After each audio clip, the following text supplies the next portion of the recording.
GK പാർട്ടിലെ 14ാമത്തെ ടോപ്പിക്കാണ് നീതി ആയോഗ്. 2025 വരെ ചോദിച്ച PYQs ഉൾപ്പെടുത്തിയിട്ടുണ്ട്. PYQസും അനുബന്ധ വസ്തുതകളുമാണ് ഈ വീഡിയോയിൽ പറയുന്നത്. വീഡിയോ ഉപകാരപ്പെട്ടാൽ സബ്സ്ക്രൈബ് ചെയ്യാൻ മറക്കരുത്. വീഡിയോയിലേക്ക് കടക്കാം. ഒന്നാമത്തെ question, Niti Aayog was replaced by which of the following? Planning കമ്മീഷന് പകരമായിട്ടാണ് നീതി ആയോഗ് വരുന്നത്. പ്ലാനിംഗ് കമ്മീഷന് പകരം ഇന്ത്യയിൽ നിലവിൽ വന്ന ഭരണ സംവിധാനമാണ് നീതി ആയോഗ് എന്ന് പറയുന്നത്. അതിൻ്റെ പൂർണ്ണ രൂപം national institution for transforming India എന്നുള്ളതാണ്. National institution for transforming India Aayog എന്നുള്ളതാണ് പൂർണ്ണ രൂപം. അതുപോലെ തന്നെ ദേശീയ അന്തർദേശീയ പ്രാധാന്യമുള്ള സാമ്പത്തിക നയവിഷയങ്ങളിൽ കേന്ദ്ര സംസ്ഥാന സർക്കാരുകൾക്ക് സാങ്കേതിക ഉപദേശം നൽകുകയാണ് നീതി ആയോഗിൻ്റെ ചുമതല. ഉപദേശക സമിതിയാണ് നീതി ആയോഗ് എന്ന് പറയുന്നത്. അത് ദേശീയ തലത്തിൽ തീരുമാനമെടുത്തിട്ട് സംസ്ഥാനങ്ങൾക്ക് അത് എന്താണ് എന്ന് അവരെ ഉപദേശിക്കുകയല്ലാതെ അവരെയും കൂടെ സംസ്ഥാനങ്ങളെയും കൂടെ ഉൾപ്പെടുത്തിയിട്ടുള്ള സാമ്പത്തിക നേട്ടങ്ങളെപ്പറ്റി സാമ്പത്തികമായി മുന്നേറാനുള്ള ഉപദേശം നൽകുകയാണ് ഈ കമ്മീഷൻ. നീതി ആയോഗ് ഔദ്യോഗികമായിട്ട് നിലവിൽ വരുന്നത് ജനുവരി 1, 2015 2015 ജനുവരി 1 നിലവിൽ വരുന്ന ഈ നീതി ആയോഗിൻ്റെ ആദ്യ സമ്മേളനം നടക്കുന്നത് 2015 ഫെബ്രുവരി 8. അതുപോലെ തന്നെ ഈ ആദ്യ സമ്മേളനം ഫെബ്രുവരി 8, 2015 നടന്ന ആദ്യ സമ്മേളനം അറിയപ്പെടുന്നത് ടീം ഇന്ത്യ എന്നാണ്. Team India. പിന്നെ പ്രധാനപ്പെട്ടവർ നീതി ആയോഗിൻ്റെ അധ്യക്ഷനാണ്, പ്രധാനമന്ത്രിയാണ്. അതുപോലെ തന്നെ നീതി ആയോഗിൻ്റെ പ്രഥമ അധ്യക്ഷൻ നരേന്ദ്രമോദിയാണ്. അടുത്ത ക്വസ്റ്റ്യനും planning commission was replaced by നീതി ആയോഗ് ആണ്. ഇത് 2015. അടുത്ത question, name the institution that serves as the apex for public policy think tank of the government of India entrusted with the mandates of overseeing the adoption and monitoring of sustainable development goals in the country and promoting competitive and cooperative federalism among states and union territories. അതും national institution for transforming India നീതി ആയോഗാണ്.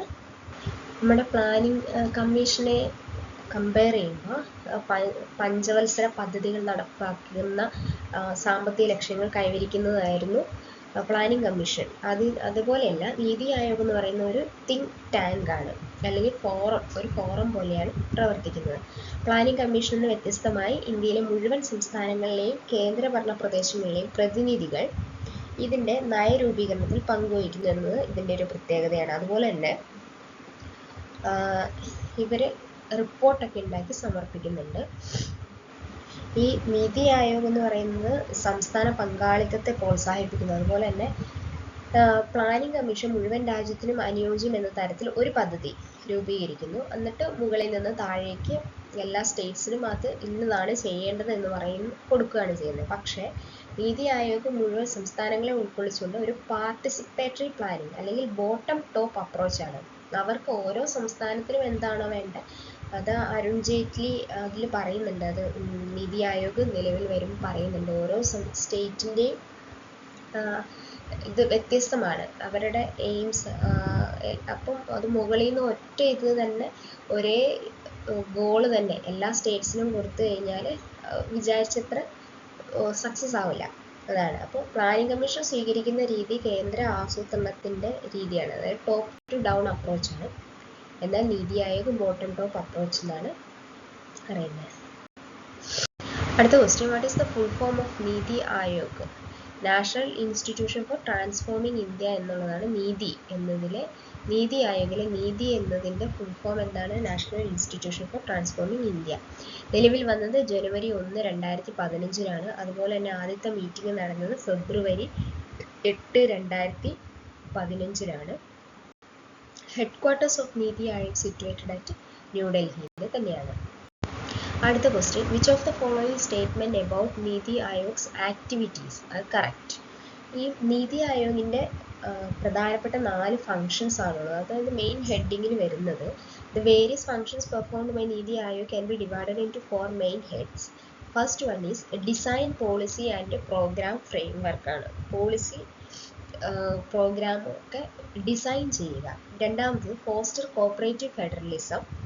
3 monitoring and evaluation. 4 think tank and knowledge and innovation hub. ഈ 4 എണ്ണമാണ് പ്രധാന function എന്ന് പറയുന്നത്. മെയിനായിട്ടും ഇവർ ഒരു ഉപദേശക സമിതിയാണ്, പോളിസി ഡിസൈൻ ചെയ്യുവാണ്. Design policy and programme framework. 2 foster cooperative federalism. 3 monitoring and evaluation. 4 think tank and knowledge and innovation hub. അങ്ങനെയാണെങ്കിൽ ഇവിടെ തന്നിരിക്കുന്ന ഓപ്ഷൻ നോക്കുക. പോളിസി, ഒന്നാമത്തെ option policy and programme framework, അത് ഡിസൈൻ ചെയ്യുക എന്നുള്ളത് ഇവരുടെ ഫങ്ഷനാണ്. അടുത്തത് finalisation of financial resource allocation to states. ഒരിക്കലുമില്ല, ഫിനാൻഷ്യൽ റിസോഴ്സ് വേണമെങ്കിൽ അതിൻ്റെ ഒരു ഉപദേശം കൊടുക്കും, അല്ലാതെ ഇവരൊരിക്കലും ഫൈനലൈസ് ചെയ്യുന്നില്ല, financial resource finalise ചെയ്യത്തൊന്നുമില്ല. Knowledge and innovation ഹബ്ബായിട്ടും ആക്ട് ചെയ്യുന്നു. തിങ്ക് ടാങ്ക് ആണ്, മോണിറ്ററിംഗ് ആൻഡ് ഇവാലുവേഷൻ ഉണ്ട്, ഫോസ്റ്റർ കോപ്പറേറ്റീവ് ഫെഡറലിസം. ഇത്രയാണ്. അപ്പോൾ എയും സിയുമാണ് കറക്റ്റ്. അടുത്ത question, which of the following statements best explains the role of നീതി ആയോഗ് ഇൻ ഇന്ത്യ? അതിനെപ്പറ്റി പറയുന്നതിൻ്റെ മുന്നേ ദ യൂണിയൻ ഫിനാൻസ് മിനിസ്റ്റർ, അന്നത്തെ യൂണിയൻ ഫിനാൻസ് മിനിസ്റ്റർ എന്ന അരുൺ ജെയ്റ്റ്ലി പറഞ്ഞത് എന്താണെന്ന് നോക്കാം. The 65-year-old Planning Commission had become a redundant organization. It was relevant in a command economy structure, but not any longer. India is a diversified country and its states are in various phases of economic development along with their own strength and weakness. In this context, a one-size-fits-all approach to economic planning is obsolete. It cannot make India competitive in today's global economy.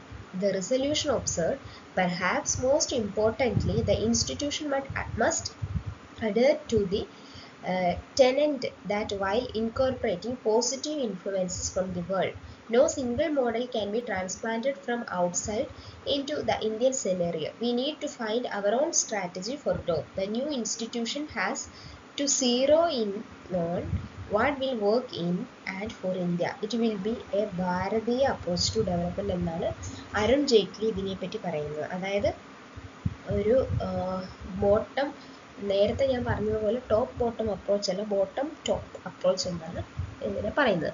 ഓപ്ഷനിലേക്ക് കിടക്കാം. Niti Aayog centralises planning and decision making, reduce the autonomy of the states in the policy matter. ഇത് ആയിരുന്നു planning commission. പക്ഷെ നീതി ആയോഗ് അങ്ങനെയല്ല, centralised planning അല്ല, സ്റ്റേറ്റ്സിനെ include ചെയ്ത് അവർക്ക് വേണ്ടത് എന്താണോ അതിനനുസരിച്ച് പോളിസി ബിൽഡ് ചെയ്ത് കൊടുക്കുകയാണ്. Niti Aayog focuses on the economic growth of the country and ignores regional disparities. എല്ലാം എക്കണോമിക് ഗ്രോത്ത് ഓഫ് ദ കൺട്രിയാണ് ഫോക്കസ് ചെയ്യുന്നതെങ്കിലും റീജിയണൽ ഡിസ്പാരിറ്റീസിനെ ഇഗ്നോർ ചെയ്യുന്നില്ല, അതിനെ ഇൻക്ലൂഡ് ചെയ്തിട്ട് അതിനും വേണ്ട പരിഹാരങ്ങൾ ഇവർ കാണുന്നുണ്ട്.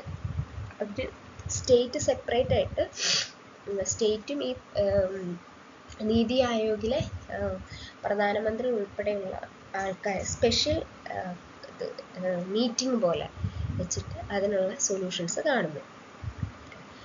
അപ്പോൾ അത് ഇഗ്നോർ ചെയ്യുന്നില്ല. മൂന്നാമത്തെ option, Niti Aayog facilitates the creation of the state specific policies by fostering collaboration between the central and the state government. അതാണ് യഥാർത്ഥ നടക്കുന്നത്, ഫെഡറലിസം. തേർഡ് ഓപ്ഷൻ എന്താണ്? Niti Aayog's primary focus is on implementing policies without consulting state governments to ensure uniformity in the government. ഈ ഇതിലെ ഓപ്ഷനിലൂടെ ഇവർ പറയാൻ ഉദ്ദേശിച്ച നീതി ആയോഗ് സ്റ്റേറ്റിൻ്റെ ഒപ്പീനിയനും കൂടെ എടുത്തിട്ടാണ്, അവരെയും കൂടി ഇരുത്തിയിട്ടാണ്. കാരണം സ്റ്റേറ്റിൽ നിന്നുള്ള എല്ലാ സ്റ്റേറ്റിൽ നിന്നും യൂണിയൻ ടെറിട്ടറിയിൽ നിന്നുള്ള റെപ്രസെൻറ്റേറ്റീവ്സും കൂടെ ഇൻക്ലൂഡ് ചെയ്തിട്ടാണ് പ്ലാൻ ചെയ്യുന്നത്. അപ്പോൾ ഓപ്ഷൻ സി ആണ് കറക്റ്റ്. ഈ നീതി ആയോഗ് പ്രിപ്പയർ ചെയ്യുന്ന കുറച്ച് ഐറ്റംസ് ആണ്. ഒന്ന്, sustainable development goals India index, SDG India index എന്ന് പറയുന്നത്, അത് റിലീസ് ചെയ്യുന്നത് നീതി ആയോഗാണ്. അതുപോലെ തന്നെ composite water management index, Atal innovation mission, SATH project, aspirational district programme, school education quality index, district hospital index, health index, agriculture marketing and farmer friendly reform index, India innovation index, women transforming India awards, good governance index, ഇതൊക്കെ produce ചെയ്യുന്നത് നീതി ആയോഗാണ്. ഇതിൽ അടുത്ത question, by the നീതി ആയോഗ്സ് multi dimensional poverty index the head count ratio for Kerala was, ഇത് question ഇടുമ്പോൾ 0.71% ആയിരുന്നു. പക്ഷെ ഇപ്പോൾ പറയുന്നത് 2023 according to Niti Aayog's national multi dimensional poverty index MPI, Kerala has the multi-dimensional poverty head count ratio of 0.55% എന്നാണ് പറയുന്നത്. അതായത് പോവർട്ടി അത്രയും കുറവാണ്. This is the lowest in India with other states like Goa. ഗോവയ്ക്കൊക്കെ 0.84% ആണ്. അതുപോലെ തന്നെ തമിഴ്നാടിന് 2.2% ഒക്കെയാണ് പോവർട്ടി ഇൻഡെക്സ് വന്നിരിക്കുന്നത്. സിക്കിം 2.60, പഞ്ചാബ് 4.75% ഒക്കെയാണ് പോവർട്ടി ഇൻഡെക്സ്. അടുത്ത question, in the report of the annual health index published for the year 2019-20 by നീതി Aayog, the first, second and third ranks for the overall performance are secured by Kerala, Tamil Nadu and Telangana. അതാണ് റാങ്കിങ്ങിൽ വരുന്നത്. ഹെൽത്തിൽ first നിൽക്കുന്നത് കേരളമാണ്, second Tamil Nadu, third Telangana. ഇപ്പോൾ 2025 physical health index FHI 2025 NITI Aayog release ചെയ്തതിൽ വെച്ച് റാങ്കിങ്ങിൽ ഫസ്റ്റ് നിൽക്കുന്നത് ഒഡീഷയാണ്, 67.8% ആണ്. ഫോളോഡ് ബൈ ഛത്തീസ്ഗഡ് ആണ്, 55.2, third Goa 53.6 and fourth Jharkhand ആണ്, 51.6%. ആനുവൽ ഹെൽത്ത് ഇൻഡെക്സ് അല്ല ഇത് ഫിനാൻഷ്യൽ ഹെൽത്ത് ആണ്. അത് ഫിനാൻഷ്യൽ ഹെൽത്തിൻ്റെ അടിസ്ഥാനത്തിൽ ഉള്ള റാങ്കിങ് ആണ്. ഒഡീഷ, ഛത്തീസ്ഗഡ്, ഗോവ, ജാർഖണ്ഡ്. അതിൽ ഒഡീഷയാണ് 67.8% നിൽക്കുന്നത്. ഹെൽത്ത് ഇൻഡെക്സ് എന്ന് പറയുന്നത് വേറെയാണ്. ആനുവൽ ഹെൽത്ത് ഇൻഡെക്സിൽ നീതി ആയോഗിൻ്റെ അതിൽ റാങ്കിങ്ങിൽ ഫസ്റ്റ് കേരള, തമിഴ്നാട്, തെലുങ്കാന തന്നെയാണ് റാങ്കിങ് വരുന്നത്. പക്ഷെ ഫിസിക്കൽ ഹെൽത്ത് ഇൻഡെക്സ് FHIയിൽ വരുന്ന ഒഡീഷയാണ്. അത് ഓർത്തിരിക്കുക. അടുത്ത ക്വസ്റ്റ്യൻ, നീതി ആയോഗും പ്ലാനിംഗ് കമ്മീഷനും തമ്മിലുള്ള താരതമ്യമാണ്. അതിൽ പ്രധാനമായിട്ടുള്ളത് അംഗങ്ങളാണ്. അതായത് പ്ലാനിംഗ് കമ്മീഷനിൽ മുഴുവൻ സമയ അംഗങ്ങൾ എന്ന് പറയുന്നത് 8 പേരായിരുന്നു. അതുപോലെ തന്നെ പാർട്ട് ടൈം അംഗങ്ങൾ എന്ന് പറഞ്ഞാൽ ചിലപ്പോൾ മാത്രം കേന്ദ്രമന്ത്രിമാരെ പാർട്ട് ടൈം അംഗങ്ങളായി നിയമിക്കുന്നു. പക്ഷേ 8 മുഴുവൻ സമയ അംഗങ്ങളായിരുന്നു പ്ലാനിംഗ് കമ്മീഷനിൽ ഉണ്ടായിരുന്നത്. എന്നാൽ നീതി ആയോഗിൽ മുഴുവൻ സമയം അംഗങ്ങളുടെ എണ്ണം പ്ലാനിംഗ് കമ്മീഷനേക്കാൾ കുറവാണ്. ആവശ്യാനുസരണം പാർട്ട് ടൈം അംഗങ്ങളെ നിയമിക്കുന്നു. സാമ്പത്തിക അധികാരത്തിൽ മന്ത്രാലയങ്ങൾക്ക് സംസ്ഥാന സർക്കാരുകൾക്ക് ഫണ്ട് അനുവദിക്കാനുള്ള അധികാരം ഉണ്ടായിരുന്നു പ്ലാനിംഗ് കമ്മീഷന്. പക്ഷേ ഈ ഫണ്ട് അനുവദിക്കാനൊന്നും നീതി ആയോഗിൽ സാമ്പത്തിക അധികാരമില്ല. ഒരു തിങ്ക് ടാങ്ക് അല്ലെങ്കിൽ ഉപദേശക സമിതി മാത്രമാണ് ഈ നീതി ആയോഗ് എന്ന് പറയുന്നത്. മറ്റതിന് ഫണ്ട് അനുവദിക്കാനുള്ള അധികാരം ഉണ്ടായിരുന്നു. ഇനി നാഷണൽ ഡെവലപ്മെൻറ്റ് കൗൺസിലും വാർഷിക സമ്മേളനങ്ങളിലും മാത്രമായിരുന്നു പ്ലാനിംഗ് കമ്മീഷനിൽ സ്റ്റേറ്റ് പങ്കെടുത്തുകൊണ്ടിരുന്നത്. സ്റ്റേറ്റ് ഈ പ്ലാനിംഗ് കമ്മീഷനെ സംബന്ധിച്ചിടത്തോളം അവർ പങ്കെടുത്തുകൊണ്ടിരുന്നത് ഒന്ന് നാഷണൽ ഡെവലപ്മെൻറ്റ് കൗൺസിലും പിന്നെ ഒന്ന് വാർഷിക സമ്മേളനങ്ങളിൽ മാത്രമായിരുന്നു. എന്നാൽ നീതി ആയോഗിൽ സംസ്ഥാന സർക്കാരുകൾ പ്രധാന പങ്ക് വഹിക്കുന്നു. ഉപദേശം കൊടുത്താൽ മാത്രം മതിയില്ല, സാമ്പത്തിക സഹായം ഒന്നും കൊടുക്കുന്നില്ലല്ലോ നീതി ആയോഗിൽ, ഫണ്ട് അനുവദിക്കുന്നു ഒന്നുമില്ല. അപ്പോൾ അതുകൊണ്ട് സ്റ്റേറ്റിനെ എല്ലാത്തിനും ഉൾപ്പെടുത്തുന്നുണ്ട്. അടുത്തത്, സെക്രട്ടറിമാരോ മെമ്പർ സെക്രട്ടറിമാരോ സാധാരണ നടപടികളിലൂടെ തന്നെയാണ് നിയമിതരാകുന്നത് ഏതിന്? പ്ലാനിംഗ് കമ്മീഷനിൽ. എന്നാൽ സെക്രട്ടറിമാരെ CEO എന്ന് സംബോധന ചെയ്യപ്പെടുന്നു നീതി ആയോഗിൽ. അതുപോലെ തന്നെ CEO പ്രധാനമന്ത്രിയാണ് നേരിട്ട് നിയമിക്കുന്നത്. അടുത്തത്, പദ്ധതികളോ നയങ്ങളോ രൂപീകരിച്ച ശേഷം സംസ്ഥാനങ്ങളുമായി കൂടിയാലോചിക്കുകയാണ് പ്ലാനിംഗ് കമ്മീഷനിൽ വരുന്നത്. പക്ഷേ പദ്ധതികളോ നയങ്ങളോ രൂപീകരിക്കുന്ന വേളയിൽ സംസ്ഥാനങ്ങളുമായി കൂടിയാലോചിച്ച് തന്നെയാണ് ഇത് രൂപീകരിക്കുന്നത് തന്നെ നീതി ആയോഗിൽ. ഇനി സംസ്ഥാനങ്ങളുടെ മേൽ നയം നടപ്പിലാക്കാനുള്ള അധികാരം പ്ലാനിംഗ് കമ്മീഷന് ഉണ്ടായിരുന്നു. അതായത് അവരൊരു പ്ലാൻ ഉണ്ടാക്കിയിട്ട് ഇത് ചെയ്യണം എന്ന് പറഞ്ഞ് സംസ്ഥാനങ്ങളെ ഏൽപ്പിക്കുകയാണ് പ്ലാനിംഗ് കമ്മീഷൻ ചെയ്യുക. പക്ഷേ നീതി ആയോഗ് ഒരു ഉപദേശക സമിതി മാത്രമായതിനാൽ നയം നടപ്പിലാക്കാനുള്ള അധികാരം അവർക്കില്ല. ഇത്രയാണ് പ്രധാനമായിട്ടുള്ള ഡിഫറൻസ് എന്ന് പറയുന്നത്. ഇനി നമുക്ക് ക്വസ്റ്റ്യനിലേക്ക് നടക്കാം. According to the difference between Niti Aayog and planning commission, which of the following statement are correct? ഒന്ന്, Niti Aayog has no such power to impose policies on state. It is an advisory body. Correct ആണ്. നീതി ആയോഗ് എന്ന് പറയുന്ന അഡ്വൈസറി ബോഡിയാണ്.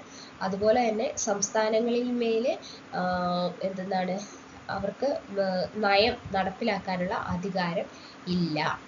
ഇനി രണ്ടാമത്, the planning commission previously had the power to impose state policies. The planning commission previously had the power to impose state policies. The projects approved by the planning commission. Correct ആയിരുന്നു. പദ്ധതികളോ നയങ്ങളോ രൂപീകരിച്ച ശേഷം മാത്രമാണ് planning commission സംസ്ഥാനങ്ങളുമായി ആലോചിക്കുന്നത്.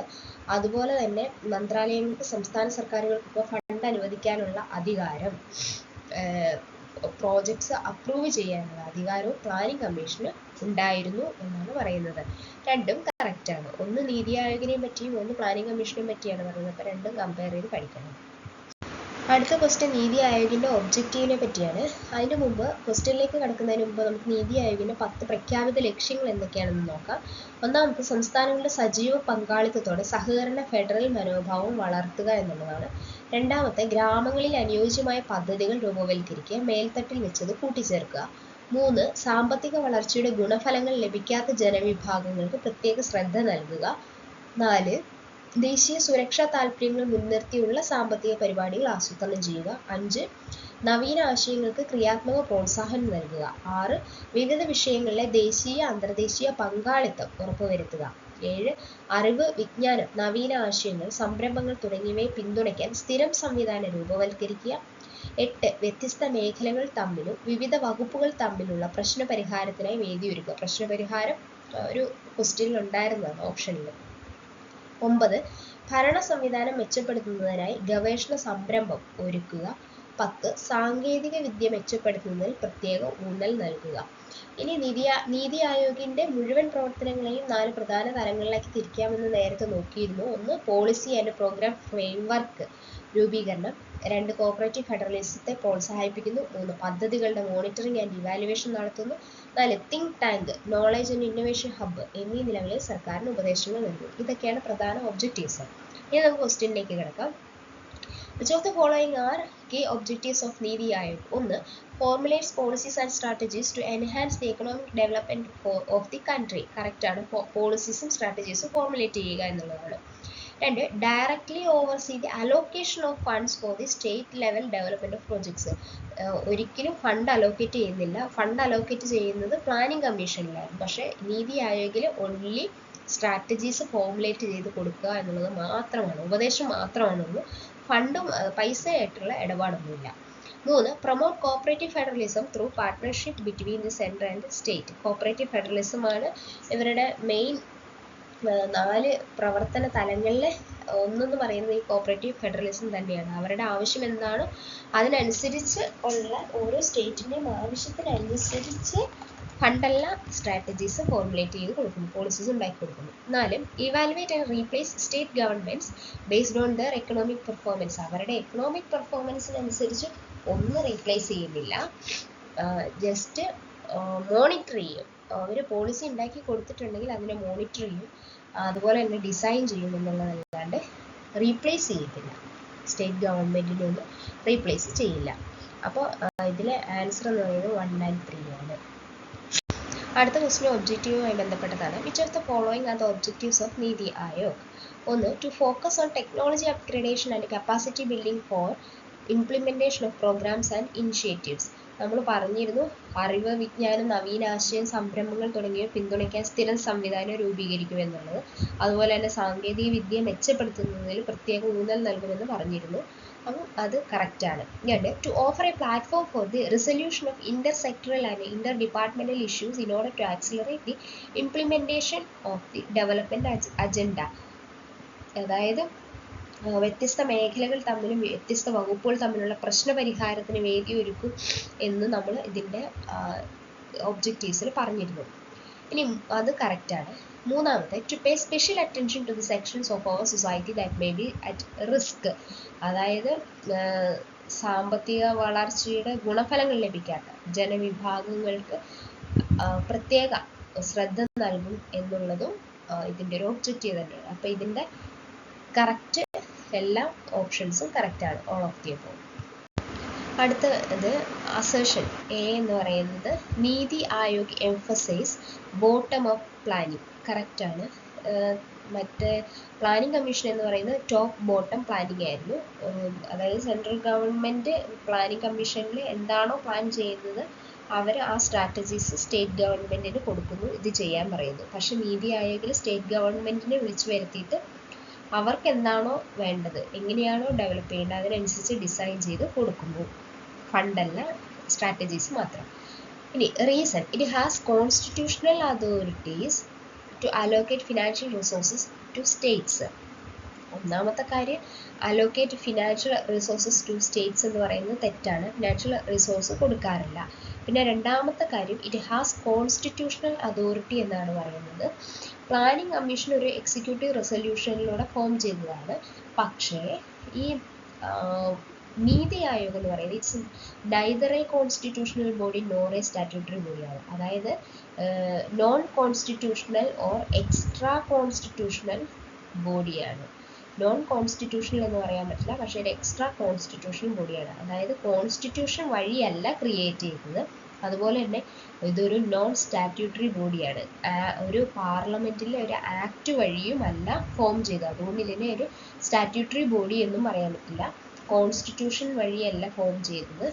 ഒരു അമെൻമെന്റ് വഴിയോ അല്ലെങ്കിൽ കോൺസ്റ്റിറ്റ്യൂഷനിലെ ഇത് വഴിയോ ഒന്നും അല്ല ഫോം ചെയ്തത്. അതുകൊണ്ട് ഇതൊരു നോൺ കോൺസ്റ്റിറ്റ്യൂഷണൽ നോൺ സ്റ്റാറ്റ്യൂട്ടറി ബോഡിയാണ്. ഇത് ജസ്റ്റ് ഒരു പോളിസി തിങ്ക് ടാങ്ക് ആണ്. ഓക്കെ, പോളിസി ഫോം ചെയ്യുന്നതാണ്. അപ്പോൾ ഇതിൽ എ കറക്റ്റ് ആണ്, ബോട്ടം അപ്പ് പ്ലാനിങ് തന്നെയാണ്.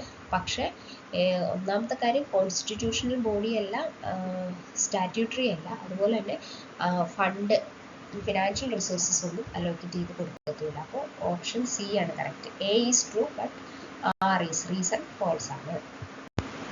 അടുത്തത് 3 ടൈപ്പ് ക്വസ്റ്റ്യൻസ് ആണ്. അതായത് നീതി ആയോഗിന് ഫുള്ളായിട്ട് പഠിച്ചാൽ ആൻസർ ചെയ്യാൻ പറ്റുന്നത് സെയിൽസ് അസിസ്റ്റന്റ് ഗ്രേഡ് 2 2025 ചോദിച്ചതാണ്. അത് നോക്കാം. ഒന്നാമത്തെ പറയുന്നത് DMEO ആൻഡ് NIL ആണ്. NILERD are the two attached or autonomous bodies comes under NITI Aayog എന്നാണ് പറഞ്ഞിരിക്കുന്നത്. നോക്കാം. നീതി ആയോഗിന്റെ അറ്റാച്ച്ഡ് ഓഫീസസ് എന്ന് പറയുന്നത് 2 ഉണ്ട്. There are 2 offices attached to NITI Aayog. അത് ഒന്ന് national institute of labour economics research and development ആണ്. ഒന്നാമത് അത് institute of applied man power research എന്നും അറിയപ്പെടാറുണ്ട്. അത് ഈ സെൻട്രൽ ഓട്ടോണമസ് ഓർഗനൈസേഷൻ ആണ് അറ്റാച്ച്ഡ് ടു നീതി ആയോഗ്. ഇതിന്റെ ഒബ്ജക്റ്റീവ് എന്ന് പറയുന്നത് research, data collection, education and training, അത് ഹ്യൂമൻ ക്യാപിറ്റൽ പ്ലാനിങ്, അതുപോലെ തന്നെ human resource development, monitoring and evaluation, അതൊക്കെയാണ് ഇവരുടെ മെയിൻ ഒബ്ജക്റ്റീവ് എന്ന് പറയുന്നത്. പക്ഷേ ഈ institute of applied man power research എന്ന് പറയുന്നത് IAMR എന്ന് പറയുന്നത് 1962 ഉണ്ടായിരുന്നു. സൊസൈറ്റീസ് രജിസ്ട്രേഷൻ ആക്ട് വഴി അത് ഫോം ചെയ്തതാണ്.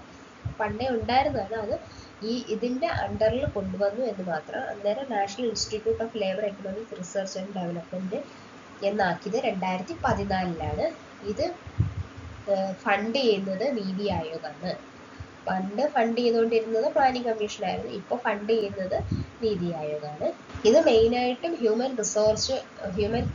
റിസോഴ്സ് പ്ലാനിംഗ് റിസർച്ച് പ്രോസസ്സിന് വേണ്ടിയിട്ടാണ് ഈ NILERD national institute of labour economic research and development എന്ന് പറയുന്ന ഒരു ഓഫീസ്. രണ്ടാമത്തെ ഓഫീസ് എന്ന് പറയുന്നത് 2 ഓഫീസസ് ആണ് മെയിനായിട്ട് അറ്റാച്ച് ചെയ്തിരിക്കുന്നത് നീതി ആയോഗായിട്ട്. രണ്ടാമത്തെ ഓഫീസ് എന്ന് പറയുന്നത് development monitoring and evaluation office, DMEO, development monitoring and evaluation office. ഇതിൻ്റെ ഒരു പ്ലാനിങ് പ്രോസസ്സ് അല്ലെങ്കിൽ ഒരു പ്ലാന് ഇൻട്രൊഡ്യൂസ് ചെയ്ത് അല്ലെങ്കിൽ ഒരു പോളിസി ഇൻട്രൊഡ്യൂസ് ചെയ്ത് കഴിഞ്ഞാൽ അതിന് ഇവാലുവേറ്റ് ചെയ്യുക എന്നുള്ളതാണ് ഈ ഓഫീസിൻ്റെ ഒബ്ജക്റ്റീവ് എന്ന് പറയുന്നത്. 1952 പ്രോഗ്രാം ഇവാലുവേഷൻ ഓർഗനൈസേഷൻ എന്ന് പറഞ്ഞ് ഗവൺമെന്റ് ഇംപ്ലിമെന്റ് ചെയ്തിട്ടുണ്ടായിരുന്നു. അതാണ് ഇൻഡിപെൻഡന്റ് ആൻഡ് ഒബ്ജക്റ്റീവ് ഇമ്പാക്റ്റ്, അത് മാറ്റിയിട്ടാണ് ഈ ഡെവലപ്മെന്റ് മോണിറ്ററിംഗ് ആൻഡ് ഇവാലുവേഷൻ ഓഫീസാക്കി മാറ്റിയത്. 2015 ഈ DMEO നീതി ആയോഗുമായിട്ട് അറ്റാച്ച് ചെയ്തത്. ഇവരുടെ DMEOന്റെ മെയിൻ ഫംഗ്ഷൻ എന്ന് പറയുന്നത് monitor the implementation of government programs, help ministries in designing evaluation studies, പുതിയ പുതിയ പ്ലാനിംഗ് ഒക്കെ ചെയ്യുക. അതുപോലെ തന്നെ monitor the implementation and progress of SDGs, promote the spirit of cooperative federalism, conduct evaluation of government programs. ഇതൊക്കെയാണ് DMEOൻ്റെ അത് main functions എന്ന് പറയുന്നത്. അപ്പോൾ പ്രധാനമായിട്ട് ഈ രണ്ട് ഓഫീസേഴ്സാണ് അതിൽ ഫങ്ഷൻ ചെയ്യുന്നത്, നീതി ആയോഗുമായിട്ട് അറ്റാച്ച്ഡ് ആയിട്ടുള്ള. അപ്പോൾ ഒന്നാമത്തെ ഓപ്ഷൻ കറക്റ്റാണ്. DMEOയും NILERD, national institute of labour economic research and development, ഇത് രണ്ടും അറ്റാച്ച് ചെയ്തിരിക്കുന്നത് നീതി ആയോഗുമായിട്ടാണ്. രണ്ടാമത്തത്, The President of India serves as ex officio chairperson of നീതി ആയോഗ്. പ്രസിഡന്റ് അല്ല, പ്രൈം മിനിസ്റ്റർ ആണ്. അത് നോക്കാം ആരൊക്കെയാണ്, എന്താണ് അതിൻ്റെ ഘടന എന്ന് നോക്കാം. നീതി ആയോഗിൻ്റെ അധ്യക്ഷൻ എന്ന് പറയുന്നത് പ്രധാനമന്ത്രിയാണ്. അതുപോലെ തന്നെ വൈസ് ചെയർപേഴ്സൺ എന്നെ ഒരാളുണ്ട്, അദ്ദേഹത്തെ നിയമിക്കുന്നത് പ്രധാനമന്ത്രി നേരിട്ട് നിയമിക്കുകയാണ്. ഇനി ഗവേണിംഗ് കൗൺസിൽ എന്ന് പറയുന്ന അടുത്ത പോസ്റ്റ് എല്ലാ സംസ്ഥാനങ്ങളിലെയും മുഖ്യമന്ത്രിമാരും കേന്ദ്രഭരണ പ്രദേശങ്ങളിലെ ലഫ്റ്റനന്റ് ജനറൽമാർ എന്നിവരൊക്കെ അടങ്ങുന്നതാണ് ഗവേണിംഗ് കൗൺസിൽ. ഈ പേര് മറന്നു പോകരുത്. ചിലപ്പോൾ ഓപ്ഷനിൽ regional council consist of state government CM എന്നൊക്കെ പറഞ്ഞ് കൊടുക്കും. പക്ഷേ ഗവേണിംഗ് കൗൺസിലിൽ ഉള്ളതാണ് സ്റ്റേറ്റിലെയും യൂണിയൻ ടെറിട്ടറിയിലെയും മുഖ്യമന്ത്രിമാർ. പക്ഷേ റീജിയണൽ കൗൺസിലുള്ളത് പ്രധാനമന്ത്രിയുടെയോ അല്ലെങ്കിൽ അദ്ദേഹത്തിൻ്റെ നോമിനിയുടെയോ അധ്യക്ഷതയിലായിരിക്കും കൗൺസിൽ. മുഖ്യമന്ത്രിമാരും ലഫ്റ്റനന്റ് ഗവർണർമാരും ഉൾപ്പെടുന്നു. ഒരു പ്രത്യേക പ്രാദേശിക പ്രശ്നം പരിഹരിക്കുന്നതിന് വേണ്ടി മാത്രം റീജിയണൽ കൗൺസിൽ കൂടുന്നത്.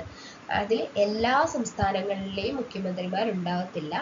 ഏത് സ്റ്റേറ്റിൻ്റെയാണ് പ്രശ്നം പരിഹരിക്കേണ്ടത് ആ സ്റ്റേറ്റിൻ്റെ മുഖ്യമന്ത്രി അല്ലെങ്കിൽ അതുമായിട്ട് ബന്ധപ്പെട്ട ആളും പിന്നെ പ്രധാനമന്ത്രി അല്ലെങ്കിൽ പ്രധാനമന്ത്രി നോമിനേറ്റ് ചെയ്യുന്ന ആരാണോ അത് അവരുടെ അധ്യക്ഷതയിൽ ഒരു കൗൺസിൽ വെച്ചിട്ട് അവരായിരിക്കും പ്രശ്ന പരിഹാരത്തിനായിട്ടുള്ള പോളിസീസ് ഫ്രെയിം ചെയ്യാനിരിക്കുന്നത്.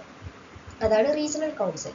ഇനി അഡ്ഹോക്ക് അംഗങ്ങൾ എന്ന് പറയുന്നത് റൊട്ടേഷണൽ അടിസ്ഥാനത്തിൽ പ്രമുഖ ഗവേഷണ സ്ഥാപനങ്ങളിൽ നിന്ന് എക്സ് ഒഫീഷ്യോ കപ്പാസിറ്റിയിലുള്ള 2 അംഗങ്ങളാണ് വരിക. അത് റൊട്ടേഷണൽ അടിസ്ഥാനത്തിൽ മാറിക്കൊണ്ടേയിരിക്കും. ഇനി എക്സ് ഒഫീഷ്യോ അംഗങ്ങൾ എന്ന് പറയുന്നത് കേന്ദ്രമന്ത്രിമാരുടെ സമിതിയിൽ നിന്ന് പരമാവധി 4 പേരാണ് പ്രധാനമന്ത്രി നാമനിർദ്ദേശം ചെയ്യുന്നത്. 4 എക്സ് ഒഫീഷ്യോ അംഗങ്ങളാണുള്ളത്. അത് പ്രധാനമന്ത്രി നാമനിർദ്ദേശം ചെയ്യുന്ന ക്യാബിനറ്റ് മന്ത്രിമാരാവണമെന്നില്ല, കേന്ദ്രമന്ത്രിമാരെ ഏതെങ്കിലും 4 പേര്.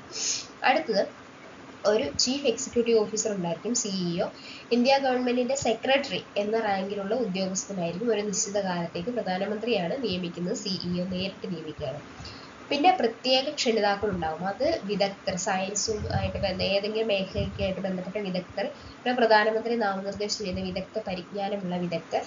ഇത്രയും പേരാണ് ഈ നീതി ആയോഗിലുള്ളത്. ഒന്ന് അധ്യക്ഷൻ എന്ന് പറയുന്നത് പ്രധാനമന്ത്രിയാണ്. പിന്നെ വൈസ് ചെയർപേഴ്സൺ, പ്രധാനമന്ത്രി ആരെയാണോ നിയമിക്കുന്നത് അവരാണ് വൈസ് ചെയർപേഴ്സൺ. പിന്നെ ഗവേണിംഗ് കൗൺസിൽ, എല്ലാ സ്റ്റേറ്റിലെയും CMഉം യൂണിയൻ ടെറിട്ടറിയിലെയും ലഫ്റ്റനന്റ് ജനറൽമാരും. പിന്നെ റീജിയണൽ കൗൺസിൽ, എന്തെങ്കിലും പ്രത്യേക പ്രശ്നം പരിഹരിക്കണമെങ്കിലുള്ളതാണ് റീജിയണൽ കൗൺസിൽ. പിന്നെ അഡ്ഹോക്ക് അംഗങ്ങൾ 2 പേരാണ്. അഡ്ഹോക്ക് അംഗങ്ങൾ 2 എക്സ് ഒഫീഷ്യോ ഏതെങ്കിലും ഗവേഷണത്തിന് വേണ്ടിയിട്ടുള്ള ഗവേഷണ സ്ഥാപനങ്ങളിൽ നിന്നുള്ള 2 പേരായിരിക്കും അഡ്ഹോക്ക് അംഗങ്ങൾ. എക്സ് ഒഫീഷ്യോ അംഗങ്ങളാണ് കേന്ദ്രമന്ത്രിമാരുടെ സഭയിൽ നിന്ന് 4 പേര്. പിന്നെ CEO ഉണ്ടാവും, ക്ഷണിതാക്കളും ഉണ്ടാവും. ഒന്നോടെ പറയാം, അധ്യക്ഷൻ, vice chairperson, governing council, regional council, ad hoc അംഗങ്ങൾ, എക്സ് ഒഫീഷ്യോ അംഗങ്ങൾ, ചീഫ് എക്സിക്യൂട്ടീവ് ഓഫീസർ, പിന്നെ പ്രത്യേക ക്ഷണിതാക്കൾ. ഇത്രയും പേരാണ് ഇതിലുള്ളത്. ഇനി നിലവിലെ അംഗങ്ങൾ ആരൊക്കെയാണെന്ന് നോക്കാം. അധ്യക്ഷൻ എന്ന് പറയുന്നത് ആരാണ്? നരേന്ദ്രമോദി, പ്രധാനമന്ത്രിയാണ് നരേന്ദ്രമോദി. ഇനി ഉപാധ്യക്ഷൻ എന്ന് പറയുന്നത് ഇപ്പോഴത്തെ ഉപാധ്യക്ഷൻ സുമൻ ബെറിയാണ്, സുമൻ ബെറി. അതുപോലെ തന്നെ ഇപ്പോഴത്തെ CEO എന്ന് പറയുന്നത് BVR സുബ്രഹ്മണ്യമാണ്.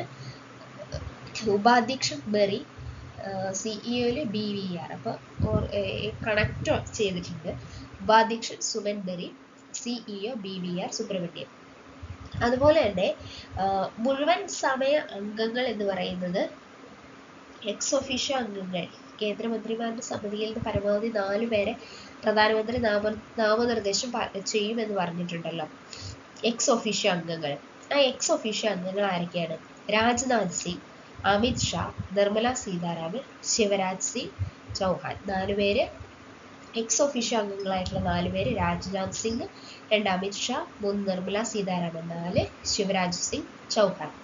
അതുപോലെ തന്നെ നിലവിലെ മുഴുവൻ സമയ അംഗങ്ങൾ ആരൊക്കെയാണ്? V K Saraswat, Ramesh Chand, doctor V K Paul, Arvind Virmani. ഇത്രയും പേരാണ്, ഈ 4 പേരാണ് സ്ഥിരം അംഗങ്ങൾ എന്ന് പറയുന്നത്. നിലവിലെ മുഴുവൻ സമയ അംഗങ്ങൾ എന്ന് പറയുന്നത്, സ്ഥിരാംഗങ്ങളല്ല, മുഴുവൻ സമയ അംഗങ്ങൾ എന്ന് പറയുന്നത് V K Saraswat, Ramesh Chand, V K Paul, Arvind Virmani. Saraswat, Ramesh Chand, V K Paul, Arvind Virmani. ഇത്രയും പേരാണ്. ഇനി ക്വസ്റ്റ്യനിലേക്ക് കടക്കാം. President of India serves as the ex official chairperson of നീതി ആയോഗ് അല്ല, പ്രൈം മിനിസ്റ്റർ ആണ്. അതുപോലെ തന്നെ മൂന്നാമത്തെ നോക്കാം. ദ മെയിൻ ഒബ്ജക്റ്റീവ് ഓഫ് നീതി Aayog is to foster cooperative federalism and enhance the involvement of states in the policy making. ഇത് നമ്മൾ ഒബ്ജക്റ്റീവ് 2 വട്ടം പറഞ്ഞതാണ്, ഇത് കറക്റ്റ് ആണ്. രണ്ടാമത്തെ മാത്രമാണ് തെറ്റുള്ളൂ. അപ്പോൾ കറക്റ്റ് ആയിട്ടുള്ളത് 1 and 3 ആണ്. അടുത്ത ക്വസ്റ്റ്യൻ, ചെയർമാൻ ഓഫ് നീതി Aayog, prime minister of India. നീതി ആയോഗിന്റെ ആദ്യ ചെയർമാനും ഇപ്പോഴത്തെ ചെയർമാനും ഇപ്പം നരേന്ദ്രമോദി തന്നെയാണ്. ഇനി who is the ex official chairman of NITI Aayog? Same തന്നെയാണ്, prime minister. The vice chairperson of നീതി ആയോഗ് ഈസ് സുമൻ ബെറി ആണ് ഇപ്പോഴത്തെ വൈസ് ചെയർപേഴ്സൺ. ആദ്യത്തെ വൈസ് ചെയർപേഴ്സൺ ആരാണ്? അരവിന്ദ് പനഗരിയായിരുന്നു. അതിനുശേഷം വന്നയാളാണ് സുമൻ ബെറി. ആദ്യത്തെ അരവിന്ദ് പനഗരിയ, ഇപ്പോൾ നിലവിലുള്ളത് സുമൻ ബെറി. അടുത്ത question, who is the second vice chairman of നീതി ആയോഗ്? നീതി ആയോഗിന്റെ ആദ്യത്തെ വൈസ് ചെയർമാൻ എന്ന് പറയുന്നത് അരവിന്ദ് പനഗരിയാണ്. രണ്ടാമത്തെ ആള് രാജീവ് കുമാറാണ്, ഡോക്ടർ രാജീവ് കുമാർ. മൂന്നാമത്തെ ഇപ്പോഴത്തെ ആളാണ് സുമൻ ബെറി എന്ന് പറയുന്നത്. അതുപോലെ തന്നെ ഇപ്പോഴത്തെ സിഇഒ എന്ന് പറയുന്നത് അമിതാഭ് കാന്ത് ആണ്.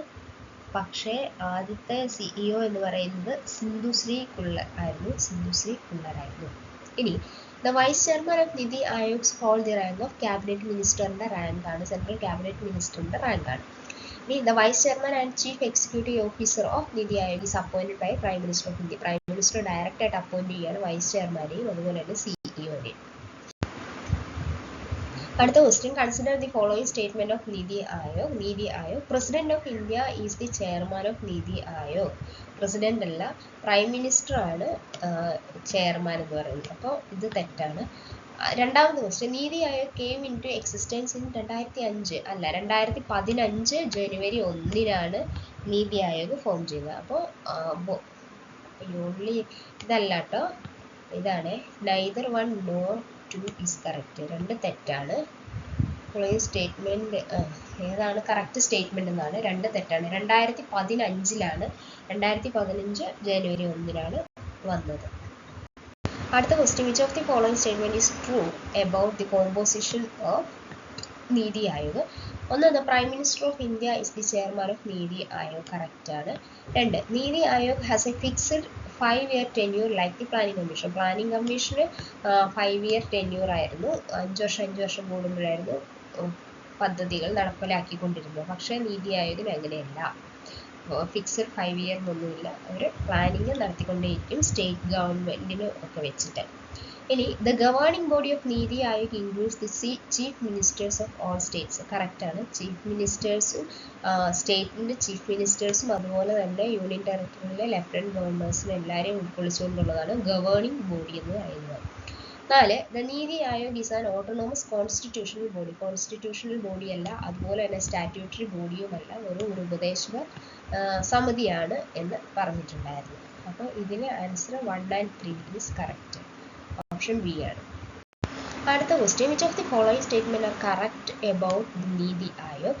1, union finance minister is the chairperson of നീതി ആയോഗ്. അല്ല, പ്രൈം മിനിസ്റ്റർ ആണ് ചെയർപേഴ്സൺ. 2, നീതി ആയോഗ് വാസ് എസ്റ്റാബ്ലിഷ്ഡ് ഇൻ 2013 അല്ല, 2015 ജനുവരി 1 ഫോം ചെയ്തത്. 3, chief ministers of all States are included in the governing council of NITI Aayog. Correct ആണ്.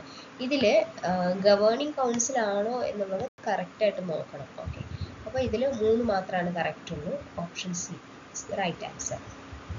അടുത്ത question, which of the following statement are correct about Niti Aayog? 1, the aim of നീതി Aayog is to achieve sustainable development goals SDG and to enhance cooperative federalism in the country. Correct ആണ്. 1 correct ആണ്. 2, the prime minister of India is the ex official chairperson of നീതി Aayog. Prime minister ആണ്. Correct ആണ്. മൂന്ന്, there are 8 full time members in NITI Aayog. ഈ 8 full time members എന്ന് പറയുന്നത് planning കമ്മീഷനിൽ ഉണ്ടായിരുന്നതാണ്. പക്ഷെ ഇതില് 4 full time members ആണ് ഇപ്പം നിലവിലുള്ളൂ. അത് അവരുടെ പേര് നമ്മൾ പറഞ്ഞിരുന്നു. ആരൊക്കെയായിരുന്നു? Saraswat, Ramesh Chand, doctor V K Paul, doctor Arvind Virmani. എന്നോടെ പറയാം, ആരൊക്കെയാണ്? V K Saraswat, Ramesh Chand, doctor V K Paul, Arvind Virmani എന്നിങ്ങനെ 4 പേരാണ് നിലവിൽ പെർമനന്റ് ആയിട്ടുള്ള members, full time members. Permanent അല്ല, ഫുൾ ടൈം മെമ്പേഴ്സ് എന്ന് പറയുന്നത്. അപ്പോൾ ഇതിൽ ഓപ്ഷൻ 1 and 2 ആണ് കറക്റ്റ്, ഓപ്ഷൻ ഡി. അടുത്ത question, among the following who are the members of governing council of നീതി ആയോഗിന്റെ ഗവേണിംഗ് കൗൺസിൽ ആരൊക്കെ ഉണ്ടെന്നാണ്. ഓപ്ഷൻ എ, ഇവിടെ ഓപ്ഷൻ സി ആണ് കറക്റ്റ്. ഓപ്ഷൻ എ നോക്കാം, president of government of India തെറ്റാണ്, prime minister ആണ് വരിക. അതുപോലെ തന്നെ special invitees members governing council വരില്ല, അവർ പ്രത്യേക ക്ഷണിതാക്കൾ എന്ന് പറയുന്നത് തന്നെയാണ് വരിക. ഇനി അതുണ്ടെങ്കിൽ തന്നെ പ്രസിഡന്റ് വരില്ല. ഇനി option B, prime minister government of India, vice chairperson Niti Aayog, the chairperson planning commission of ഇന്ത്യയുടെ ചെയർപേഴ്സൺ വരില്ല, പ്ലാനിംഗ് കമ്മീഷൻ ഓഫ് ഇന്ത്യ ഇല്ല, അതിന് പകരമുള്ള നീതി ആയോഗ്. അതുപോലെ തന്നെ ചെയർപേഴ്സൺ ഓഫ് ഫിനാൻസ് കമ്മീഷൻ, ഇങ്ങനെ ഒരു പോസ്റ്റ് വരത്തില്ല. പക്ഷെ ഇതിൻ്റെ അകത്ത് എക്സ് ഒഫീഷ്യോ അംഗങ്ങൾ എന്ന് പറഞ്ഞ് വരുന്നുണ്ട്. പിന്നെ നിർമ്മല സീതാരാമൻ ഉണ്ട് എക്സ് ഒഫീഷ്യോ മെമ്പറിൽ, പക്ഷേ ചെയർപേഴ്സൺ ഓഫ് ഫിനാൻസ് കമ്മീഷൻ എന്ന് പറഞ്ഞ് വരില്ല. ഓപ്ഷൻ ഡി നോക്കാം, prime minister of government of India, finance minister of the state ഒരിക്കലും വരില്ല, CM ആണ് വരിക. അതുപോലെ തന്നെ CEO നീതി ആയോഗ്, അവരും CEOയും വരില്ല. അതുപോലെ തന്നെ ex officio members NITI Aayog, ex officio മെമ്പേഴ്സും നീതി ആയോഗിലെ ഉണ്ട് 4 പേര്, 4 മന്ത്രിമാരും. ഇതിലെ correct answer vice chairperson Niti Aayog, ex officio members NITI Aayog, chief ministers of the States and administrative state union. അടുത്ത question, among the following who is not a member of the governing council. Not a മെമ്പറിലാണ് ചോദിച്ചിരുന്നത്. President, prime minister ഉണ്ട്, ex officio members ഉണ്ട്, chief minister ഉണ്ട്. അടുത്ത്, which among the following organization is attached to നീതി Aayog? National institute of labour economic research and development ഉണ്ട്, പിന്നെ development monitoring and evaluation ഓഫീസും ഉണ്ട്.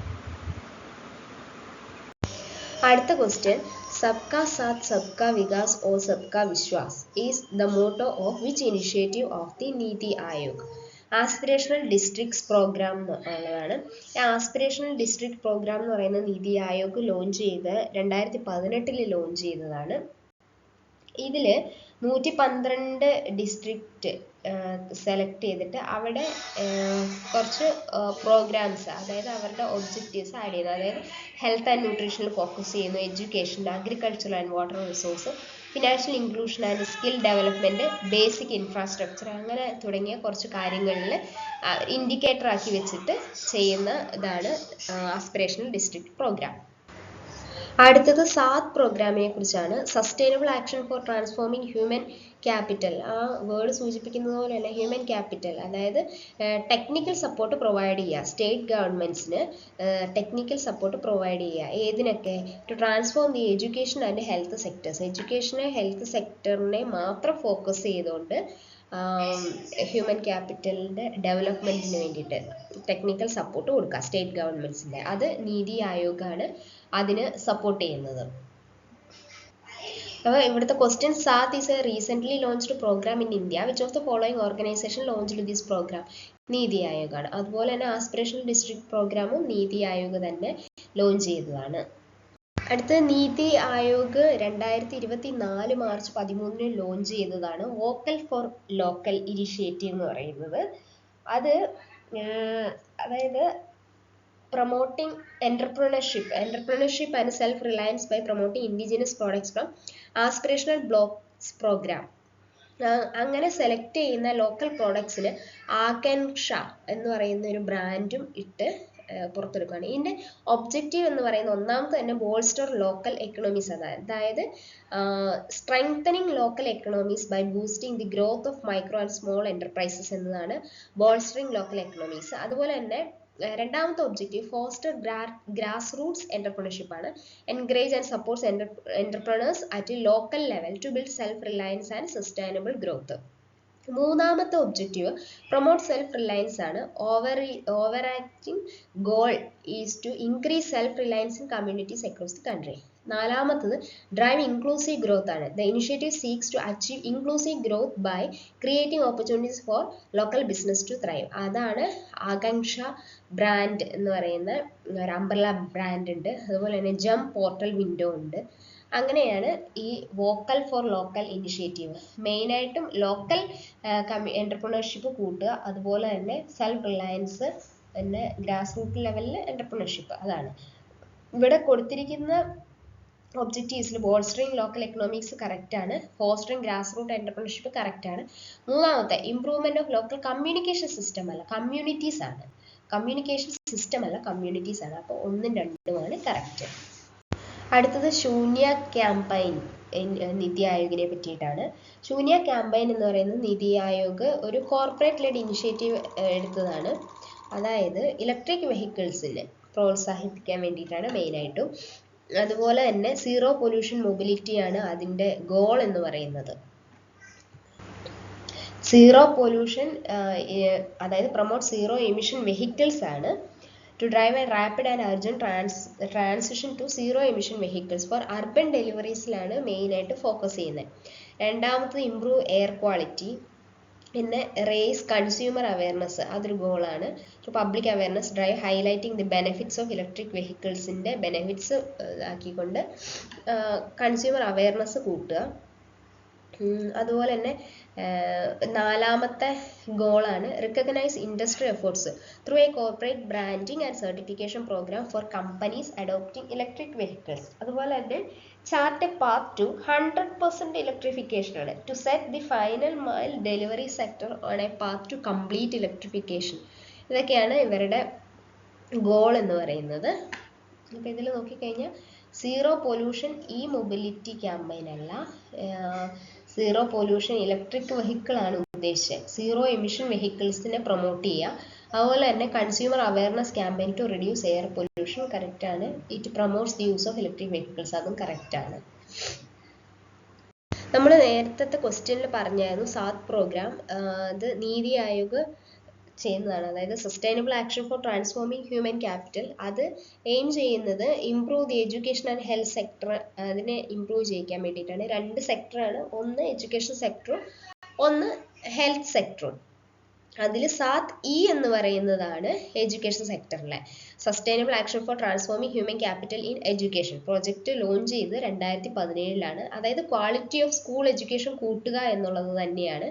ഇതിന് മോഡൽ സ്റ്റേറ്റ് ആക്കി കൊണ്ടുവന്നത് ജാർഖണ്ഡ്, ഒഡീസ, മധ്യപ്രദേശ്. ഇതാണ് റോൾ മോഡൽ ആക്കി കൊണ്ടുവന്നത്. അത് ഇംപ്രൂവ് ചെയ്തു എന്നാണ് പറയുന്നത്. എഡ്യൂക്കേഷൻ്റെ ക്വാളിറ്റി ഇംപ്രൂവ് ചെയ്തു എന്നാണ് പറയുന്നത്. അപ്പോൾ സാത്ത് ഇ ആണ് ട്രാൻസ്ഫോമിങ് എലമെൻ്ററി ആൻഡ് സെക്കൻഡറി എഡ്യൂക്കേഷൻ്റെ അതിനെ പ്രൊമോട്ട് ചെയ്യാൻ വേണ്ടിയിട്ട്, അപ്പോൾ അതിൻ്റെ ക്വാളിറ്റി പ്രൊമോട്ട് ചെയ്യാൻ വേണ്ടിയിട്ട് നീതി ആയോഗിൻ്റെ ഇനിഷ്യേറ്റീവ് എന്ന് പറയുന്നത്. അടുത്തത് which among the following countries is associated with Niti Aayog to developed ഈ അമൃത് പോർട്ട്. ഈ അമൃത് പോർട്ടൽ എന്ന് പറയുന്നത് അതായത് നീതി ആയോഗും UK ഗവൺമെൻറ്റും കൂടെ ഇലക്ട്രിക് വെഹിക്കിളിനെ പ്രൊമോട്ട് ചെയ്യാൻ വേണ്ടിയിട്ട്, ഇന്ത്യയിൽ ഇലക്ട്രിക് വെഹിക്കിളിനെ പ്രൊമോട്ട് ചെയ്യാൻ, UK-ലല്ല, ഇന്ത്യയിൽ ഇലക്ട്രിക് വെഹിക്കിളിനെ പ്രൊമോട്ട് ചെയ്യാൻ വേണ്ടിയിട്ട് നീതി ആയോഗും UK ഗവൺമെൻറ്റിൻ്റെ സപ്പോർട്ടോടു കൂടി one stop destination for information അതിന് ഇലക്ട്രിക് വെഹിക്കിളിനെ പറ്റിയിട്ടുള്ള ഫുൾ ഇൻഫർമേഷനും അതിൻ്റെ benefits, government policies, subsidies, myths, facts എന്തൊക്കെയാണ് എന്നുള്ളത് എല്ലാം കൂടെ ഉള്ളതാണ്. അത് UK ഗവൺമെൻറ്റുമായിട്ടുള്ള കൊളാബിലാണ് ചെയ്യുന്നത്. 2030-ലാണ് അതിൻ്റെ ഫുൾ കംപ്ലീറ്റ് ആവുക. അതുപോലെ തന്നെ ഇത് ലോഞ്ച് ചെയ്തത് 2021-ലാണ്. അപ്പോൾ ക്വസ്റ്റ്യൻ ഇതാണ്, which among the following countries is associated with Niti Aayog to develop e Amrit portal. Electric വെഹിക്കിളിനെയാണ് UK ഗവൺമെൻറ്റുമായിട്ടാണ്. അടുത്ത ക്വസ്റ്റ്യനും ഈ അമൃതുമായിട്ട് ബന്ധപ്പെട്ടതാണ്. നമ്മൾ പറഞ്ഞു ഈ അമൃത് എന്ന് പറയുന്ന ഒരു വെബ് പോർട്ടലാണ്, ഗവൺമെൻറ് ഓഫ് ഇന്ത്യ ലോഞ്ച് ചെയ്തതാണ് 2021-ല്. അതായത് പ്രൊമോട്ട് ചെയ്യുക എന്ത് ഇലക്ട്രിക് വെഹിക്കിൾസ്, ഇന്ത്യയിൽ ഇലക്ട്രിക് വെഹിക്കിൾസിനെ പ്രൊമോട്ട് ചെയ്യാൻ വേണ്ടിയിട്ടാണ്, അതിൻ്റെ അഡോപ്ഷൻ പ്രൊമോട്ട് ചെയ്യാൻ വേണ്ടിയിട്ടാണ് അത് നീതി ആയോഗും UK ഗവൺമെൻറ്റും കൂടെ ജോയിൻറ്റ് ആയിട്ട് ചേർന്നിട്ടാണ് ഇത് പോർട്ടൽ വർക്ക് ചെയ്യുന്നത്. അതുപോലെ തന്നെ ഇതിൻ്റെ അകത്ത് ഈ ഇലക്ട്രിക് വെഹിക്കിളിനെ പറ്റിയുള്ള ബെനിഫിറ്റ്സ്, പോളിസി, സബ്സിഡീസ്, ഇൻസെൻറ്റീവ്സ് എല്ലാ കാര്യങ്ങളും അടങ്ങിയിട്ടുള്ള ഒരു പോർട്ടലാണ്. അതുപോലെ തന്നെ ഈ initiative is the part of India's commitment to achieve net zero carbon emission by 2070. 2070 ആകുമ്പോഴേക്കും നെറ്റ് സീറോ കാർബൺ എമിഷൻ എന്നുള്ളതാണ് ഇന്ത്യയുടെ ലക്ഷ്യം. അതുപോലെ തന്നെ reduce dependence on fossil fuels. പിന്നെ the portal also aims to create awareness about the economic and എൻവയോൺമെന്റൽ advantages of adopting electric vehicles. അപ്പോൾ ഈ question, what is Amrit famous for? It sensitises consumers on the use of electric vehicles. കറക്റ്റാണ്. അത് electric വെഹിക്കിൾസിൻ്റെ യൂസിനെ promote ചെയ്യാൻ വേണ്ടിയിട്ടാണ്. അതുപോലെ തന്നെ it is a collaborative knowledge exchange programme with US government. ഒരിക്കലുമല്ല knowledge exchange പ്രോഗ്രാമും അല്ല, അതുപോലെ തന്നെ US ഗവൺമെൻറ്റിൻ്റെ അല്ല, UK ഗവൺമെൻറ്റിൻ്റെ ഹെൽപ്പോട് കൂടിയിട്ടാണ് ഈ അമൃത് പോർട്ടൽ ചെയ്യുന്നത്. അതുപോലെ തന്നെ it aims to accelerate decarbonisation. അതായത് കാർബൺ എമിഷൻ കുറയ്ക്കുക, net zero carbon emission by 2070 എന്നുള്ളതാണ് ഇതിൻ്റെ മെയിൻ എയിം എന്ന് പറയുന്നത് തന്നെ. അപ്പോൾ 1, 3 കറക്റ്റ്. അടുത്തത് മെത്തനോൾ എക്കണോമി പ്രോഗ്രാമിനെ പറ്റിയുള്ള ഒരു ക്വസ്റ്റ്യൻ ആണ്. നീതി ആയോഗിൻ്റെ മെത്തനോൾ എക്കണോമി പ്രോഗ്രാം എന്ന് പറയുന്നത് ഇന്ത്യയുടെ ഓയിൽ ഇമ്പോർട്ട് ബില്ല് കുറയ്ക്കുക, അതുപോലെ തന്നെ ഗ്രീൻ ഹൗസ് ഗ്യാസ് എമിഷനും കുറയ്ക്കുക. അത് റീപ്ലേസ് ചെയ്യുക എന്ത് വെച്ച്? ഫോസിൽ ഫ്യൂവലായ മെത്തനോൾ വെച്ച് ഇതിനെ റീപ്ലേസ് ചെയ്യാനാണ് ശ്രമിക്കുന്നത്. ഈ ഫോസിൽ ഫ്യൂവൽസ് ഡിറൈവ് ചെയ്യുന്ന domestic resources like high ash call, biomass and municipal solid waste. ഇതിൽ നിന്നൊക്കെ മെത്തനോൾ എടുത്തിട്ട് നമ്മുടെ ഇന്ത്യൻ ഓയിലിൻ്റെ നമ്മൾ ഇമ്പോർട്ട് ചെയ്യുന്ന ഇന്ത്യൻ ഓയിലിനെ റീപ്ലേസ് ചെയ്യുക എന്നുള്ളതാണ് ഇതിൻ്റെ ലക്ഷ്യം. 2030 ആകുമ്പോഴേക്ക് 10% ക്രൂഡ് ഓയിൽ ഇമ്പോർട്ട് കുറയ്ക്കുക എന്നുള്ളതാണ് മെയിൻ ലക്ഷ്യം. അപ്പം മെത്തനോള് റോഡ്, റെയിൽ, മെറൈൻ ട്രാൻസ്പോർട്ടേഷന് യൂസ് ചെയ്യുക, കുക്കിംഗ് ഫ്യൂവലായിട്ട് യൂസ് ചെയ്യുക, അങ്ങനെയൊക്കെയാണ് ഇത് ചെയ്യാൻ ഉദ്ദേശിക്കുന്നത്. റെഡ്യൂസ് ഓയിൽ ഇമ്പോർട്ട്സ്, അതിൻ്റെ ഒബ്ജക്റ്റീവ്സ് എന്ന് പറയുന്നത് reduce oil imports, lower emissions, use of methanol offers a cleaner alternative to traditional fuels, reducing green house gas എമിഷനും ചെയ്യുന്നു. പിന്നെ മൂന്നാമത്തെ objective leverage domestic resources. That programme focus on converting India's abundant high ash coal reserves, biomass and municipal solid waste in to methanol. ആ waste ഒക്കെ convert ചെയ്ത് methanol ആക്കി മാറ്റാൻ പറ്റും. അതുപോലെ തന്നെ നാലാമത്തെ objective promote economic efficiency. Methanol and dimethanol ether are expected to be significantly cheaper than petrol and diesel, reducing overall fuel expenses. cheaper ആയതുകൊണ്ട് തന്നെ ഓവറോൾ അത് കുറയ്ക്കാനും പറ്റും. നമുക്ക് ക്വസ്റ്റ്യനിലേക്ക് വരുവാണെങ്കിൽ, which of the following with regard to the aims of the methanol economy program initiated by Niti Aayog are correct? Correct ഏതാണെന്നാണ്. Reduce oil imports, oil import കുറയ്ക്കുക എന്ന് തന്നെ ഉള്ളതാണ് മെയിൻ എയിം എന്ന് പറയുന്നത്. റെഡ്യൂസ് ഗ്രീൻ ഹൗസ് ഗ്യാസസ്, അതും കുറയ്ക്കുക. അതിനെ റീപ്ലേസ് ചെയ്യുന്നത് എന്ത് വെച്ചിട്ടാണ്? മെത്തനോൾ വെച്ചിട്ട്. Convert Indian coal resource and municipal solid waste in to methanol, അതും കറക്റ്റാണ്. പിന്നെ നാലാമത് create new jobs by setting of methanol plants. Methanol plants വരുമ്പോൾ ഓബ്വിയസ്ലി അവിടെ പുതിയ ജോബ്സ് വരുമല്ലോ. അപ്പോൾ ഓൾ സ്റ്റേറ്റ്മെന്റ്സ് ആർ ട്രൂ. അടുത്തത് മൾട്ടി ഡയമെൻഷണൽ പോവർട്ടി ഇൻഡെക്സിനെ കുറിച്ചാണ്. The inter ministerial coordination committee on the multi dimensional poverty index constituted under Niti Aayog. Which of the following ministries and departments are included in the committee? Ministry of women and child ഡെവലപ്മെന്റും department of food and public ഡിസ്ട്രിബ്യൂഷനുമാണ് poverty index ഇത് നോക്കുന്നതിൻ്റെ coordinate ചെയ്യുന്ന committee, ministry. ഇനി റാങ്കിങ്ങിനെ പറ്റിയാണ് പറയുന്നത്. Niti Aayog sustainable development goals in India index 2023-24 ഒന്നാം സ്ഥാനം കേരളത്തിനും ഉത്തരാഖണ്ഡിനുമാണ്. രണ്ടാം സ്ഥാനം തമിഴ്നാട്, മൂന്നാം സ്ഥാനം ഗോവയാണ്. അത് 2023-24. എന്നാൽ 2020-21 ഒന്നാം സ്ഥാനം കേരളം, രണ്ടാം സ്ഥാനം തമിഴ്നാട്, ഹിമാചൽ പ്രദേശ്, മൂന്നാം സ്ഥാനം ആന്ധ്രാപ്രദേശ് ആയിരുന്നു. ഇനി ഇതിൽ ഫസ്റ്റ് കിട്ടാൻ കാരണം എന്താണ് എന്നാണ് ഈ ക്വസ്റ്റ്യൻ. ഹെൽത്തിലും എഡ്യൂക്കേഷനും ജെൻഡർ ഇക്വാലിറ്റി മൂന്നിലും ബെസ്റ്റ് ആയതുകൊണ്ടാണ്. ഇനി 2021 നീതി ആയോഗ് ഇന്ത്യ ഇന്നൊവേഷൻ ഇൻഡെക്സിൽ ഒന്നാമതെത്തിയത്. India innovation index 2021 first Karnataka, second Telangana, third Haryana. അതും ഒന്ന് ഓർത്തിരിക്കുക. അടുത്ത question, what is true about the 4th round of health index launched by നീതി ആയോഗ്? നീതി ആയോഗ് തന്നെയാണ് ഇത് ഹെൽത്ത് ഇൻഡെക്സ് റിപ്പോർട്ട് പുറത്തുവിടുന്നത്. 2019-20 നോക്കുകയാണെങ്കിൽ 2019-20 പെർഫോമൻസ് വെച്ച് കേരളമാണ് first. Overall performance in large സ്റ്റേറ്റ്സിൽ Keralam first, second Tamil Nadu, third തെലുങ്കാനയാണ്. ഇൻക്രിമെൻ്റൽ പെർഫോമൻസ് നോക്കുകയാണെങ്കിൽ Uttar Pradesh first, second Assam, third Telangana. Smaller സ്റ്റേറ്റ്സിൽ ഓവറോൾ പെർഫോമൻസിൽ ഫസ്റ്റ് വരുന്നത് മിസോറാം, സെക്കൻഡ് ത്രിപുരയാണ്. യൂണിയൻ ടെറിട്ടറീസിൽ ഓവറോൾ പെർഫോമൻസിൽ first Dadra Nagar Haveli and Chandigarh, second ചണ്ഡീഗഡാണ്. ഇതാണ്. അപ്പോൾ ഇതിലെ ഓപ്ഷൻ ഒന്ന് നോക്കാം. Kerala emerged as the top ranking state in terms of overall health performance. കറക്റ്റാണ്.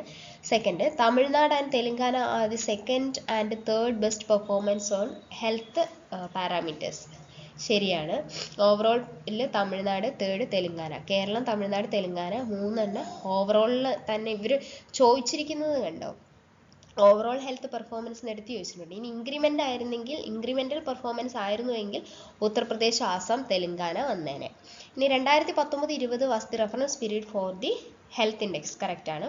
4, the report has been prepared with the technical assistance from the WHO. WHO technical assistance ഒന്നുമല്ല, മിനിസ്ട്രീൻ്റെ ഹെൽപ്പോട് കൂടി PIB ആണ് റിലീസ് ചെയ്യുന്നത്. നീതി ആയോഗാണ് അത് ചെയ്യുന്നത്, PIBയിൽ റിലീസ് ചെയ്യുന്നതാണ് സ്റ്റേറ്റ് ഹെൽത്ത് ഇൻഡെക്സ്.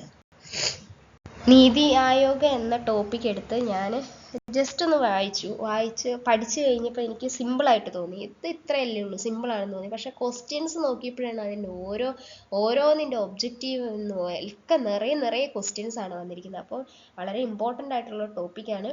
PYQ വെച്ച് തന്നെ പഠിക്കണം എന്നാണ് എനിക്ക് പറയാനുള്ളത്. ഇത് ഇഷ്ടപ്പെട്ടാൽ സബ്സ്ക്രൈബ് ചെയ്യുക. Thank you.